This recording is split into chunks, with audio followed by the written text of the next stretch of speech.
Greetings, members, one and all of the Salivation Nation.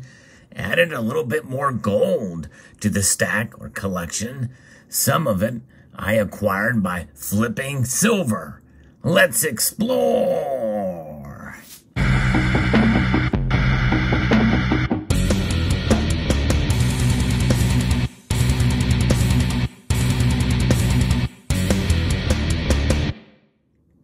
Most of us understand that when we buy gold or silver, we have to come to the realization that you may make a purchase and the price may drop. And that is operating under the law of Murphy. You know, they call it Murphy's Law. Well, for me, it happens to me so much, I've kind of recoined the phrase, pun intended, to Salivate's Law. And that is exactly what happened with a recent gold purchase that is outstanding. It's on its way here now. But regardless, and that is par for the course. And it's something that we have to live with. And so you also should take into account and celebrate the times where it works in the opposite direction, which doesn't happen too often with me. However, it can also work in your favor for certain purchases that you've made, like this particular piece that I bought a little while ago. I haven't done a video on it yet, but even with where prices are for gold these days, I got this at a fairly decent deal. I got it from a coin show, actually. But there's a little bit of a pet peeve with this, is the packaging is a little bit kind of rough there. And the coin itself looks all right, but we're going to take a look at it. But there's some parts of the packaging that are missing. For those of you who know me, you know that I'm an OGP guy. I'm down with OGP. That's original government packaging. And this is the Kennedy $50. And I'll tell you a little bit of the story behind this because I followed it intimately on this channel when these were released. It was a big deal. It was a lot of numismatic hype around this from the going back to the I guess the show that was going on at the time. I think that was in Chicago, and there was a lot of people that dealers had paid to wait in line to get these things. And they were selling for $4,000 to $5,000 a piece. It's a 3/4 of an ounce of gold, these gold Kennedy $50, and it ended up becoming a numismatic disaster when it was all said and done. A lot of hype surrounding these, but the prices come down, and then now they're starting to come back up again. The price of these are starting to recapture some of their numismatic glory. And I've been wanting to get one of these for a while, but really haven't had a chance. So I got this for right around the average price, maybe a little bit lower, about $1,600. Some people can find them on eBay for a little bit less, some for a little bit more. But here it is. It's missing the top sleeve part here, and it kind of rattles here inside. But this is beautifully packaged otherwise, and it is the Kennedy 3/4 ounce gold coin. Finally got one. I've been wanting one of these for quite a while.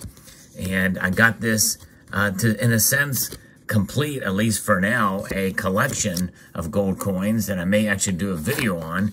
But the coin itself looks really nice, although it is slightly struck off center, only slightly, and not so much to really complain about. But there it is. It is the 1964-2014 double-dated 3/4 ounce gold coin. It does have a copper spot on it, though, which is a bummer.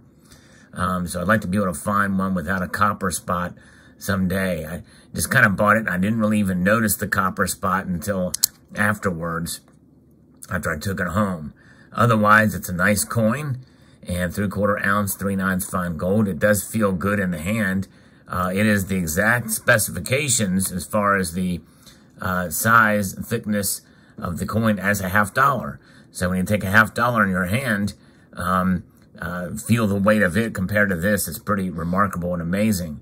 But there it is. You can kind of see that they, at that time, starting in 2014, they harken back to the original sculpt of the $50, the Kennedy $50. So it has slight concave fields, which really makes it stand out and pop out. It's very, very nice. In fact, I may have a another example here to kind of show you the difference there.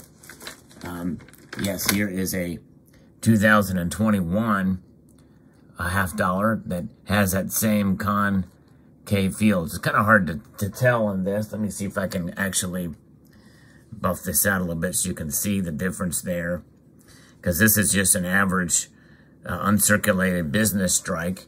But yeah, you can see the fields kind of just the cartwheeling, and how the cartwheel kind of arches like mountains is how you can tell that the fields are concave. Almost look like mountains there when you turn it this way. And certainly you can, this just has that solid mirror shine that doesn't cartwheel in the same way, but you can still see it. So pretty remarkable. So there's that addition. Again, the packaging is missing the top little felt piece here, which helps kind of keep it tight in that box. I think there was some pieces there, but otherwise it's all there. And the outer sleeve is a little bit damaged, but that's a first world problem. We'll look past that. Next here is we have a LMU. This is the Latin Monetary Unit, 20 franc gold coins that have become popular alternatives for fractional gold buying in the community, to way to be able to preserve your wealth and at a low premium above spot. And this is a coin that I flipped some silver for. I had contemplated it in a recent video where I unboxed the colorized Purple Heart coin, which was a great example. That coin probably could come back a 70, approved 70, if it was sent off for grading. And I found a way to flip that with my local coin shop, and he gave me a pretty good deal for it. He gave me just above what they were going for, because I think he saw numismatic potential, and I think they were able to flip it as well. And so I was able to get that, and took another of the American Liberty coins and traded that for $40 difference for this gold coin. That was a pretty good deal for me. 40 bucks for this and those two coins. So yes, indeed. So this is 0.1867 ounces. So we're not quite at an ounce with both of those together, but I'm not sure exactly what I'm going to do with this. I like the coin. Would like to have more of these fractionals, but I thought about maybe trading it up, maybe even for another gold coin. I just don't know. I like any kind of gold coins I get, fractional size, I kind of like to keep, because it's good to have a variety of sizes as well, and weights for gold.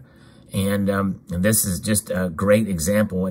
Now, these were mostly restrikes, especially those that are dated 1935. And there's one other member of the community here, Silver Hair Stacker, who has been stacking these hard and doing it from essentially doing it from his work with flipping things on eBay. In other words, he'll go to yard sales and estate sales and grab things cheap and flip them on eBay. In the proceeds, he'll buy these coins. He's got over 100 of these things, and it's quite impressive to watch his journey do that. Silver Hair Stacker in the community, and he'll put them in capsules just like this. And I kind of did this for this one is to pay homage to him and how he has accumulated, as I felt like I was able to do some flipping as well too. He flips in a different way with his time and labor that he enjoys doing. And for me, this was just taking some silver and flipping it, some silver coins, and to be able to make this happen. And so therefore, it's times like this where you can celebrate, because you felt like you got a good deal, especially when you get burned on a purchase and spot price goes down. But, you know, those are times to actually appreciate, not necessarily celebrate, because that is what makes a hardened stacker, accumulator of gold and silver products. Because when you hold these things, you don't hold them for the short term.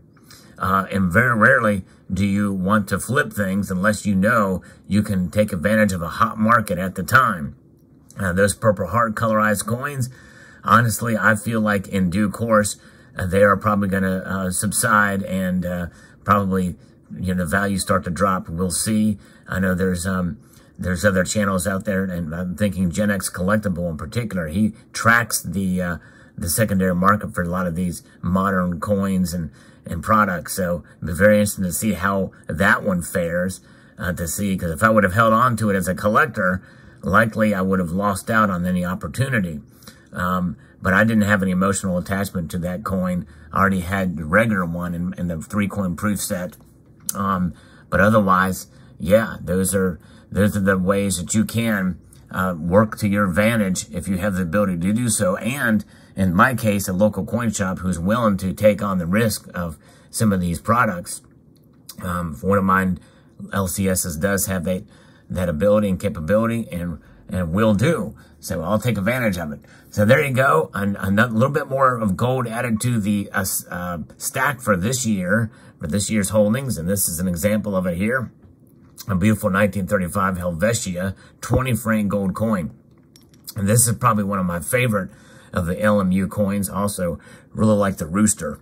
The Rooster and this one are right there on top, in my view, for these 20 franc gold coins. And if you are wanting to buy gold on a budget, this is a perfect way to be able to do it, to get these restrikes. This one has sort of a matte finish to it, which I love. And so this is a great way to be able to accumulate gold for not a whole lot over spot and under 1 ounce. Beautiful coin indeed. Let me know what your thoughts are in the comment section below. Would like to extend a multitude of gratitude to all of you for taking the time to watch. And I want to encourage you to please like this video. That's right. Press that thumbs up button. I went ahead and said it. If you could do it, I'd appreciate it. And share it with all of the social media platforms that are in existence in the world today. Comment and subscribe.